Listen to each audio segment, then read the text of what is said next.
看一下哪里有没有漏气的。这里漏气，是不是你这个皮管漏气？换。气管拆掉，刹车松掉，铁销拔掉，螺丝拆掉，大销子拔掉。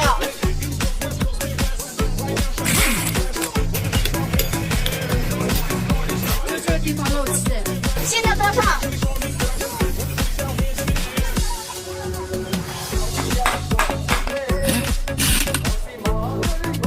销子插上，垫片，小铁销，再把螺丝扭紧。你用扳手扭到什么时候？把风口给我。